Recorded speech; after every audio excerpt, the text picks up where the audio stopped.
दोस्तों, मैं हूं आपकी अपनी प्राची अधिकारी। दोस्तों, आज मैं आपके समक्ष बात करने आई हूं जो अभी ये बल्लभगढ़ में जो कांड हुआ है, जिसमें एक लड़की को गोली मारी गई है, निकिता तोमर, जिसके एग्ज़ाम्स चल रहे थे और वो पेपर देकर आई और बाहर अपनी दोस्त के साथ थी। अपनी माँ को फ़ोन करती और कहती है कि मुझे लेने आ जाओ, और उसके माँ और भाई कुछ दूरी पर ही थे, 2 मिनट की। वो आते हैं और उन्हें पता चलता है कि उनकी बेटी को हॉस्पिटलाइज करा गया है, अस्पताल ले जाया गया है, उसकी हालत नाजुक है।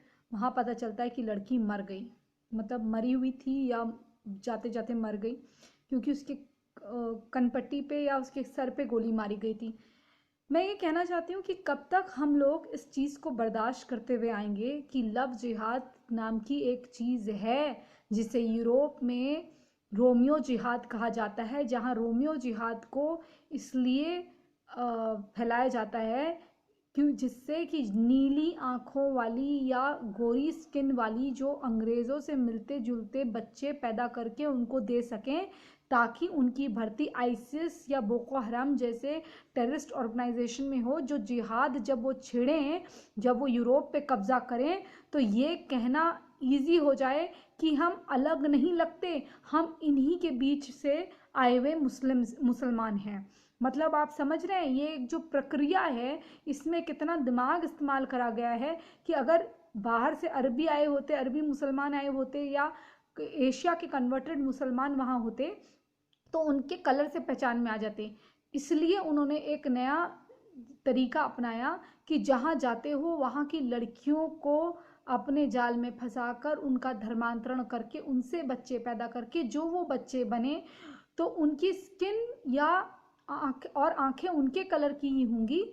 तो वो तुम जब आईसीएस में 6-6 फीट के नीली आंखों वाले, हरी आंखों वाले ऐसे आतंकवादी रखोगे, तो वो कहने में आसान हो जाएगा कि यूरोपियन मूल के ये जिहादी हैं, और ये मुसलमान जिहादी हैं यूरोपियन मूल के, और ये लड़ाई कर रहे हैं, ताकि उनका जो ब्लेम है वो कम हो जाए। और जब उन्हें विक्टिम कार्ड खेलना हो, एक सीधा सा प्रोसीजर है, जब कोई आतंकवादी पकड़ा जाए तो सीधे सीधे कह दीजिए ये हमारा नहीं है, इस्लाम ऐसा नहीं है, हमारे यहाँ ऐसा नहीं होता, और एक शब्द वो नहीं बोलेंगे, सिर्फ एक स्टैंडर्ड आंसर कि ये इस्लाम नहीं है या ये मुसलमान नहीं है। वो 5 वक्त नमाज पढ़ता होगा, इसका सब कुछ चलता होगा, लेकिन अगर आपके धर्म के खिलाफ कुछ बोलें और आप उनको वही जवाब दें जो कि सच्चाई है। आप पूछे 6 साल की बच्ची का निकाह कैसे हुआ, या 68 ईयर्स की जो दादी माँ टाइप की औरत थी तुम्हारे मामा जान की, उनसे निकाह कैसा हुआ जब वो 28 ईयर्स के थे, या जब वो 68 के थे तो 6 साल की बच्ची से कैसा हुआ, तो वो आपको एक्सप्लेन कर देंगे। लेकिन यही चीज़ अगर आपके भगवानों के ऊपर बोली जाए और कुछ गंदी गंदी बातें बोली जाए, 15 मिनट पुलिस हटाने की बात बोली जाए, तो उसमें आपको चिढ़ना नहीं है, क्योंकि ये सेकुलरिज्म है, समझे। निकिता तोमर की अच्छी खासी जो लड़की थी, उसको क्या सोचा उस लड़के ने, तौफी ने क्या सोचा, इतने लंबे उसके बाल, इतनी मॉडर्न लड़की, मतलब वो तुमसे शादी नहीं करना चाहती। तुम अपना रास्ता नापो ना। वो तुम्हारे घर में बुर्खा पहन के 6-6 बच्चे पैदा करके बदबूदार हर जुम्मे को नहाने वाली क्यों बनेगी वो? उसको देश की सेवा करनी थी, उसका एक भविष्य था, नहीं करना चाहती तो तुमसे शादी। ज़बरदस्ती किसी कोई तुमसे प्यार नहीं करता या तुम्हारे साथ नहीं रहना चाहता, ज़बरदस्ती वो तुम्हारे इस्लाम में नहीं आना चाहता, तुम उसके साथ ज़बरदस्ती कर रहे हो। नहीं मानी तो तुमने गोली मार दी। मैं बहरहाल आप लोगों से ये रिक्वेस्ट करूँगी कि अगर आज आपने अपनी आवाज़ नहीं उठाई तो आप कभी नहीं उठाएंगे। कई यूट्यूबर्स या लोगों से मैं बात करती हूँ तो वो कहते हैं नहीं नहीं, हम ये ना हिंदू मुसलमान में नहीं मानते। तो मैं तुम नपुंसकों से कहती हूँ, तुम नहीं मानते लेकिन वो तुमसे अच्छे हैं कि वो अपना तो मानते हैं। इंडिया में तो फिर भी हिपोक्रेट हैं। पाकिस्तान के तो मुसलमान साफ साफ बोलते हैं हमारा कोई हिंदू भाई नहीं है, हमारे कोई गैर मजहबी भाई नहीं है, हमको जो करना है हम कर रहे हैं।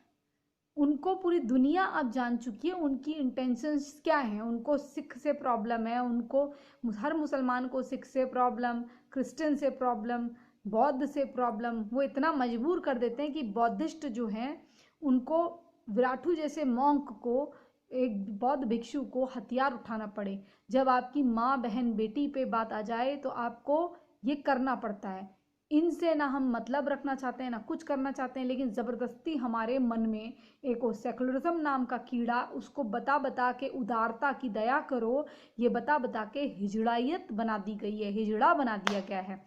मैं आप सबसे निवेदन करती हूँ, मर्द बनिए, हिजड़े मत बनिए। 50-50 करोड़ के इंश्योरेंस रखने से अच्छा एक 50,000 की लाइसेंसी बंदूक रखें अपनी आत्मरक्षा के लिए, ताकि आपकी बहन बेटियों पे कोई बात आए तो आप जवाब दे सकें। और अब ये समय आ गया है, इतने घुसपैठिए यहाँ पर हमारे देश पे आए हुए हैं, ये बांग्लादेशी वगैरह, सस्ती काम करने वाली के चक्कर में इनको घर में मत रखिए। ये चोरी चकारी करेंगे और ये गलत काम करेंगे, आपके जो गरीब लोग हैं उनका हक मारेंगे, उनकी मजदूरी मारेंगे। तो इसलिए थोड़ा सतर्क हो जाइए, अपने आसपास देखिए। वो निकिता जब वहाँ पर उसको गोली मारी जा रही थी तो वहाँ से 5 औरतें और 4-5 आदमी वो हिजड़े वहाँ से निकले। उसकी मौत के उतने ही जिम्मेदार वो लोग भी हैं जो वहाँ से गुजरे और उन्होंने कुछ कहा नहीं। अरे सर फोड़ देते उसका, चढ़ जाते उसकी छाती पे, बंदूक छीन लेते उसकी, मार देते उसके खोपड़े में, हो जाती। यही तो लिंचिंग जिनसे हमने लिंचिंग सीखी है, लिंचिंग करने वाले ये एक जज है, रिटायर्ड जज सुप्रीम कोर्ट के, उन्होंने ही नहीं कितने जजों ने कह दिया 88% क्राइम, 98% क्राइम भारत में मुसलमानों द्वारा करे जाते हैं। और ये बात करते हैं इस्लामोफोबिया की। ट्विंकल जैसी बच्ची का रेप करके बगल वाला जिसको चाचा बोलती थी उसके गुर्दे गुर्दे फाड़ के निकाल देता है, आंख फोड़ देता है, उसको बलात्कार कर देता है। और ये बात करते हैं भाईचारे की। भाई का चारा मत बनो, अब थोड़ा अपने लिए आवाज़ उठा लो। अब आवाज़ नहीं, हाथ भी उठा लो, कुछ कर लो अब। आज कल निकिता थी, परसों निकिता थी, कोई और होगा, फिर कोई और होगा, ऐसी घटनाएं चली आ रही हैं। ये तो कोई अगर हमारी हिंदू वाल्मीकि लड़की है उसके लिए कह देंगे दलित के साथ हुआ, दलित के साथ, ताकि हिंदू सोचे अरे दलित के साथ हुआ कोई, वो हमारे ही हैं, जो हमारे लोग हैं, चाहे दलित हो चाहे कोई हो, जो भी ये बोलते हैं। हालांकि उसे वाल्मीकि समाज कहा जाता है, वाल्मीकि कहा जाता है। तो हमारे हिंदू कोई भी हो उनके साथ कुछ भी हो रहा हो, इवन हमारे जो नॉन मुस्लिम्स दूसरे भी हैं लोग, क्रिश्चियंस हैं, सिख्स हैं, इनके साथ किसी के साथ भी हो रहा है, बौद्धिस्ट के साथ भी हो रहा है, तो हमें आवाज़ उठानी होगी, क्योंकि हम ऐसे पागलपन को बर्दाश्त नहीं कर सकते। और अगर आप सुदर्शन चैनल की मुहिम जो कि 1 नवंबर को शुरू हो रही है उसमें हिस्सा लेना चाहते हैं तो आप कॉल करिए 9540558899। मैं नंबर दोबारा बता रही हूँ, 9540558899। दोस्तों, अगर आपको इस्लामिक जिहाद की पागलपंती से बचना है और अपनी जड़ों को ख़त्म नहीं करना चाहते हैं इन जाहिल जिहादी बलात्कारियों और मर्डरर्स द्वारा, ये आतंकी सोच अगर आप चाहते नहीं हैं ये खुरासान बने ये भारत, और ये भारत भी इस्लाम की भेंट चढ़ के बर्बाद हो जाए, जैसा कि इराक ईरान, जब ये हमारे थे इराक ईरान, तो देखिए इनमें यूनिवर्सिटीज़ चलती थी। अफ़गानिस्तान देखिए वहाँ मेडिटेशन सेंटर चलता था, आज क्या हालत है, खंडर है खंडर। आज वो पाकिस्तान देख लीजिए जी, ये कन्वर्ट करने के बाद ये आखिरी तलवार अपने ही पैर में फंसा के अपने से ही लड़ लें। इनके मुसलमानों का सबसे बड़ा दुश्मन मुसलमान ही है।